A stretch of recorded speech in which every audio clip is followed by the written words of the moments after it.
In the Kingkiller Chronicle, there's one creature that I find to be even more ominous than all 7 Chandrian.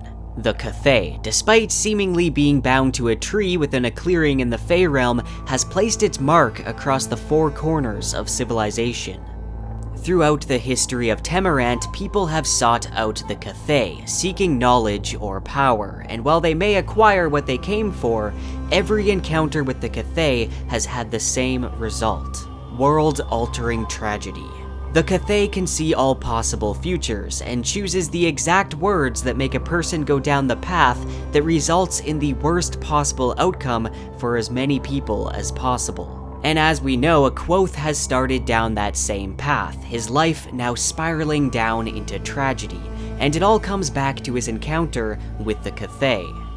Now, the Cthaeh is kind of a mystery. We don't really know exactly what it is, but in this video, I want to go over what we do know about the Cthaeh so far, and the influence that its words have had on Kvothe. And then I'll talk about the result of his tragedy in the current day at the Waystone Inn. And if you tune in next week, I'll be posting a video that goes over several theories about the identity of the Cthaeh. But before getting into the video, if you're looking for knowledge but don't want to go to the Cthaeh and have your life end in tragedy, then I recommend checking out the Great Courses Plus. This video is sponsored by the Great Courses Plus, which is a subscription online video learning service with top-notch lectures from professors from the Ivy League and other top universities, as well as experts from places like National Geographic and the Smithsonian. By subscribing to the Great Courses Plus, you get unlimited access to over 11,000 video courses, really about anything that interests you, whether it's science, math, history, photography, you name it. I know many of you are writers, and maybe you're taking part in NaNoWriMo this year. Well, the Great Courses Plus has so many helpful lectures on writing. I just finished a course on how to write best-selling fiction, and I found it incredibly helpful. And what's great is that you can stream these courses from really any of your devices, a TV, tablet, laptop, or phone, really anything that has a web browser, or you can use the Great Courses Plus app. So don't forget to go to thegreatcoursesplus.com/capturedinwords or click on the link below to start your free trial. And a big thank you to the Great Courses Plus for sponsoring this video. This video contains spoilers for both the Name of the Wind and the Wise Man's Fear, so make sure you've read those. The red-haired innkeeper gestured at the empty tap room. This is the end of the story, Bast. We all know that. This is not a dashing romance. This is no fable where folk come back from the dead. It's not an epic meant to stir the blood. No, we all know what kind of story this is. There's no doubt that the Kingkiller Chronicle is in fact a tragedy. Actually, according to Bast, it's the worst kind of tragedy, as apparently in Fey stage plays, if the Cthaeh's tree is shown in the distance in the backdrop, you know the story is going to be the worst kind of tragedy. It's put there so the audience knows what to expect, so they know everything will go terribly wrong in the end. Though that's kind of a weak-looking Cthaeh tree. I've never been a big fan of these covers, but it gets the point across. Now, as I already mentioned, the Cthaeh is a creature who dwells within the branches of a tree in the Fey realm. According to Bast, it's regarded by the Fey as the most terrible and malicious being in existence. It's poisonous, hateful, and contagious. It can perfectly see all possible futures and uses its knowledge to reveal information that will hurt and traumatize those who speak to it, creating a domino effect from that person, resulting in the worst possible future it can cause. Felurian says that it doesn't lie. It has the gift of seeing, but only tells the things that hurt. And it's my belief that while it doesn't lie, it tells the truth in a very misleading way. The Cthaeh is supposedly responsible for many of history's greatest tragedies. Eax, or Jax, spoke to it before he stole the moon, which in turn caused the Creation War. It also spoke to Lanray shortly before he betrayed Mir Terinial, the event that created the Chandrian. Apparently, it was also responsible for the Fasting Way War, which we learn about from Felurian. In the story, a young Fae princess became very ill, so a peasant who admired her sought out the Cthaeh in order to take of it a single Rinna flower from the tree, a flower that acts as a panacea, being able to heal any illness. The princess is then healed and she falls in love with the peasant despite being promised to marry into a neighboring kingdom. A civil war then breaks out between the two Fae kingdoms, a war that leaves the fields burned and the earth salted, causing a famine that kills thousands. This is a clear example of the destructive and malicious power of the Cthaeh. I swear it on the doors of stone, I'm telling you 3,000 times, there is nothing in my world or yours more dangerous than the Cthaeh. Because of this danger, it's the job of the Sith to keep anyone from having contact with the Cthaeh. If any of the Fae can be said to work for the good, it's them. Their oldest and most important charge is to keep the Cthaeh from having any contact with anyone. I can't for all the salt in me guess how you slipped past them, Reshi. If anyone manages to come in contact with the Cthaeh, the Sith kill them. They kill them from a half-mile off, with their long horn bows. Then they leave the body to rot. If a crow so much as lands on the body, they kill it too.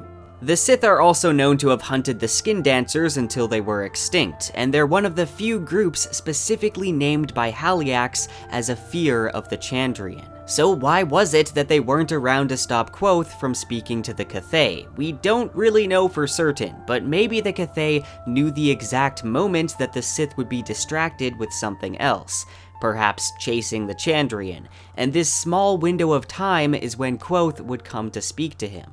But let's hope they don't find out, because according to Bast, if the Sith knew that Kvothe had spoken to the Cthaeh, they would have no problem tracking him down and killing everyone in the scene, plus burning his inn to the ground for good measure. I'm not trying to let the Chandrian off the hook, but this does sound an awful lot like what happened to Kvothe's parents, as well as what happened at the Mothen farm. Anyway, it's about time we go over Kvothe's encounter with the Cthaeh. During his time in the Fae, Kvothe wanders off while Felurian is working on his shade. He finds himself in a field following a winding path that seems to be avoiding a lone tree, so he walks off the path, distracted by the colorful butterflies around the tree. He's watching a red and gold one of these when suddenly the butterfly is cut in half, and he realizes that there's countless dead butterflies beneath the tree.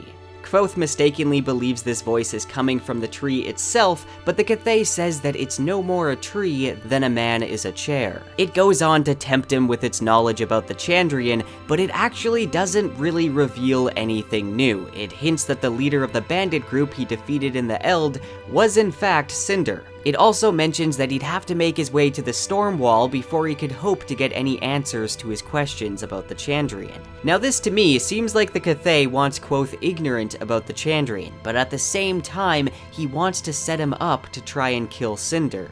This is likely the one being that he's met that would have knowledge about the Chandrian, but it hardly tells him anything new. It then teases him about his time spent with Felurian before turning its voice to Denna, revealing that she suffered abusive physical treatment at the hands of her patron. The stress of all of this is what causes Kvothe to flee from the Cthaeh.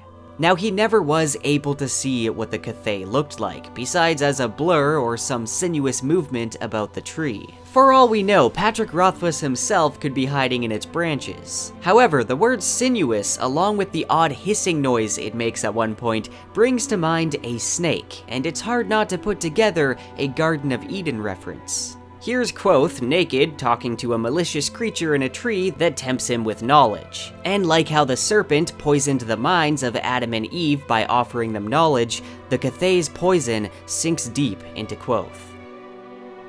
Now, before I talk about the effect this conversation had on Kvothe, let's quickly talk about the butterflies. This whole time, the Cthaeh has been killing butterflies, which right there is evidence of how evil it is. And knowing Rothfuss's writing style, this most likely is significant. The very first butterfly that it kills is red and gold, and many fans have speculated this could symbolize the Calanthus family line.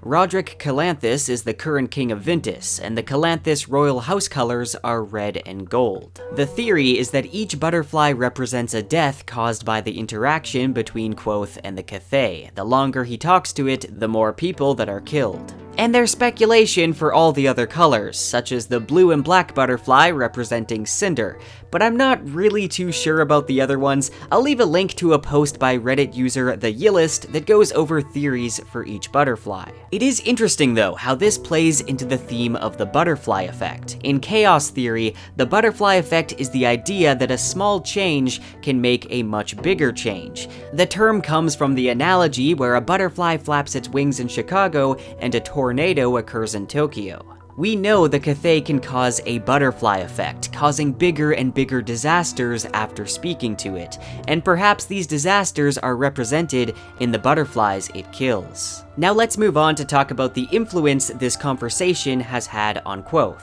I've mentioned how it didn't give much more information about the Chandrian, but the Cthaeh seems to want Kvothe to go after Cinder. Maybe this Cinder did me a bad turn once. Maybe it amuses me to set a young pup like you snapping at his heels. Its words about the storm wall is what encouraged Kvothe to go with Tempe to a Demre. Here we know he gains martial arts skills, a better understanding of the Lethani and the name of the wind, and gains some knowledge about the Chandrians' names. Now, if Kvothe never went to a Demre, he never would have found those fake Ademaru, he never would have killed them, never would have infuriated the Lady Lackless, and never would have been forced to leave the mayor's court. Why is this important? Well, not many folk will take your search for the Amir seriously, you realize. The mayor, however, is quite the extraordinary man. He's already come close to them, though he doesn't realize it. Stick by the mayor and he will lead you to their door.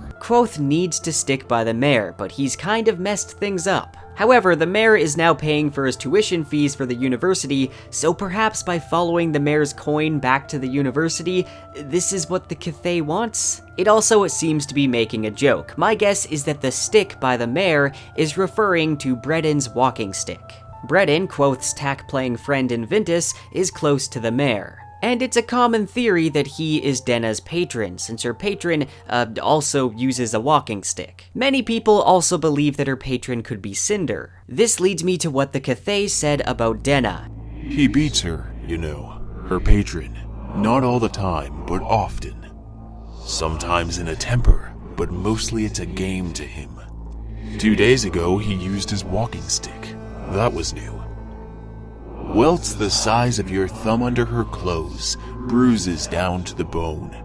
It is obviously trying to make him furious, and is setting him up to go after Denna's patron. And this is what puts me on the fence. On one side, I empathize with Denna if she does have an abusive relationship with her patron. But on the other side, I don't trust anything the Cthaeh says. I could easily see it twisting its words to manipulate Kvothe. I've mentioned this theory before, but I think it could be that her patron is training her in combat. He's beating her at a game of sparring with a staff. And if he is training her to, say, become an Amir, then I wouldn't doubt that the training would be brutal, leaving her with countless bruises. We know that Denna is able to defend herself. She pulled a knife out to defend the woman in the alley in Vintus, and in the name of the wind, she teaches Kvothe how to properly grip a knife. And it's also most likely that her patron is teaching her Yillish knots as well.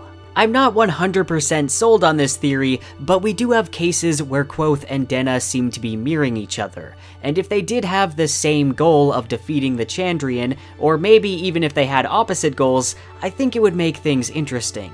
Kvothe has already promised Denna that he wouldn't try to find the identity of her patron. He swore it on the ever-moving moon. But after listening to the Cthaeh, I can't see him keeping this promise. And if Kvothe does end up killing her patron under the assumption that he abuses her, that would be an even more terrible disaster. Now, let's talk about Kvothe's tragedy in the present day. He's changed his name to Kote, which means disaster, and secluded himself to live the life of an innkeeper in a small town, almost as if he's in hiding, and it seems that he's lost some of his abilities, which could possibly be because he locked his true name within the thrice-locked chest. At least that's the assumption. He's somehow messed everything up. He kills a king, which starts a war. There also seems to be fey creatures like skin dancers and Scrael that are now flooding into the mortal world. Possibly a result of him opening the doors of stone, or maybe breaking the bond that binds the Cthaeh to its tree. He's caused pretty much all the problems in the world, and now he's waiting to die. Now, maybe this means that he's waiting to lure the Chandrian into a trap at the Waystone Inn and sacrifice himself in order to kill them all. Whatever it is, Kvothe is in quite the pickle. One thing I didn't mention about the Cthaeh earlier is Kvothe's comment about its smell. He mentions that it smells like smoke, spice, leather, and lemon, which is oddly similar in description to his lockless box, as well as the thrice-locked chest and the mounting board for folly, which we know those are made of roa wood, but maybe there's some connection between the lockless box and the Cthaeh. In the video going up next week, I'll talk more about this, as well as several theories about the Cthaeh's identity. Let me know your thoughts on the Cthaeh and the predicament that Kvothe is in, and if there's anything that I missed in this video, feel free to let me know, and I'll try to include it in next week's video. It's basically going to be a part 2 of this video. And if you want to help me be able to improve the quality and frequency of my videos, maybe consider supporting me over on Patreon. I just put up a poll on there where you can vote on which Kingkiller Chronicle video I make next. I'll be announcing a giveaway for my patrons soon. Actually, I'll be announcing that in next week's video, so I'm getting a little bit ahead of myself, but I do have some other rewards up on there if you want to check it out. I want to give a special shout out to my most recent high tier patron, Orphic. Thank you for supporting the channel.